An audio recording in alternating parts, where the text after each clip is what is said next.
Hey everyone, what is going on? And today I'm doing a little tip video, doing one of these again, and it's going to be about how to remove OEM wheel studs with a ball joint separator from Harbor Freight. And the reason I say OEM is because I'm going to show you how it works, but I ran into an issue because I'm running like Moog replacement wheel bearings. So the lug studs in them are a little bit different, and they don't actually, you can't actually remove them without pulling the whole wheel bearing off. So if your car is OEM, you have a broken stud, and you need to replace it with another OEM stud, this method should work for you. I'll leave a link below of this little, it's a 3/4 inch ball joint separator. I'll show you how it works real quick once I get you up on the tripod. But basically, it's pretty cheap. Put the price right in here somewhere. And I got it at Harbor Freight. So first, let me show you why it didn't work for my car. So this is the Moog wheel stud that I removed with a little bit of force. The threads are kind of messed up on the tip here from angling it and knocking it out with a hammer. But as you can see, this is perfectly round on the head. And OEM, it actually has a flat spot. So let me get you set up and I'll show you why that's important. Alright, so as you can see, got the caliper off, the rotor off, everything's off, propped up on jack stands, and got the tool here.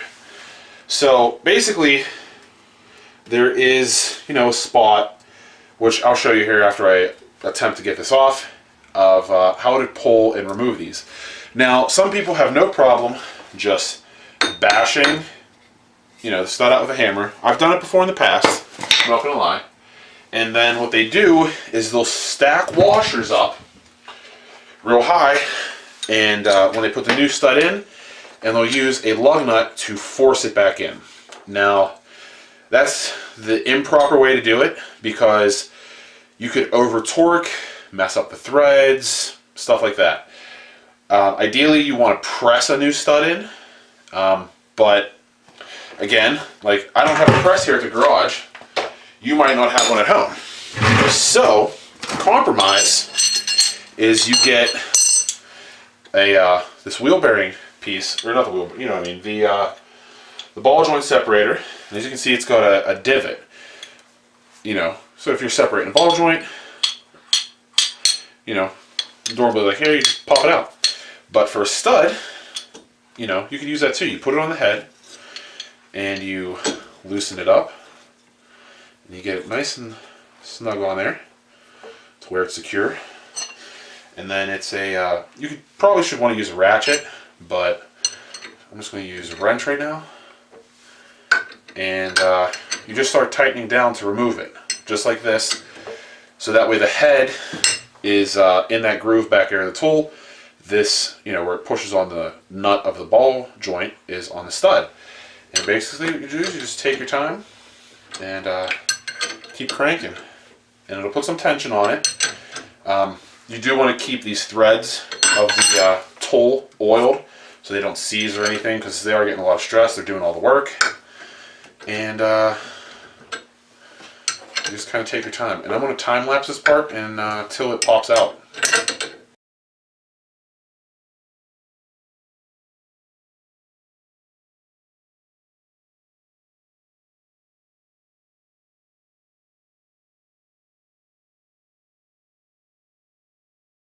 So as you see, once you get it out, it kind of jams. So there is a spot, which unfortunately is on this side, but see, these don't have any splines. There is no flat spot for them to get by. So I can't do them with the Moogs. They don't unfortunately work with the Moogs, and I just don't really do that well. So to reinstall them, what you do is you basically go the opposite way, and you put your, you got adjustments on here. So you pull that out, you'll adjust it smaller onto the lower hole for the head of the bolt.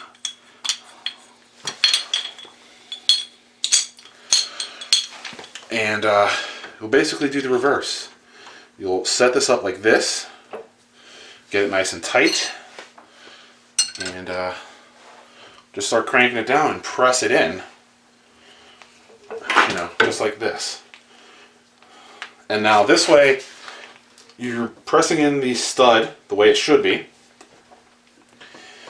and you're not stressing the threads of the stud or anything. All the force is going into the tool to push the head in, just like it would be on a press. And as long as everything's pretty square, it should be pretty good. So there we have it. There is the one we pulled out and put back in, and there's the one that these ones were not touched. So that looks to be fully seated. Should always make sure to torque your lug nuts after anything like this a couple times, just to make sure that they're fully seated, that they don't come loose.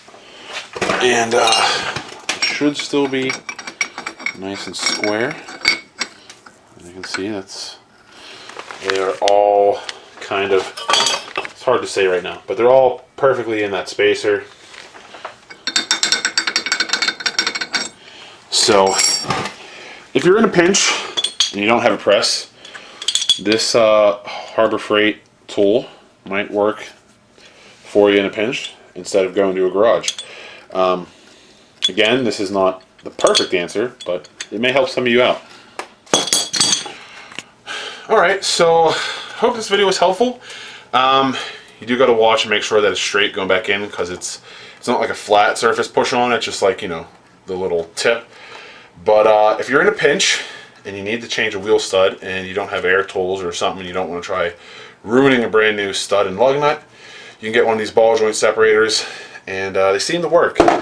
But if you do have, you know, aftermarket wheel bearings that have been replaced, they may not work because, you know, like these are brand new aftermarket ones, there's no flat spot on them.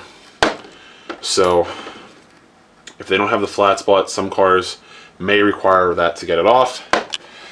It's hard to say depending on make and model. So hopefully this little video shows you that that Harbor Freight little tool does work. It can work depending on your car and application. So like and subscribe. Till next time.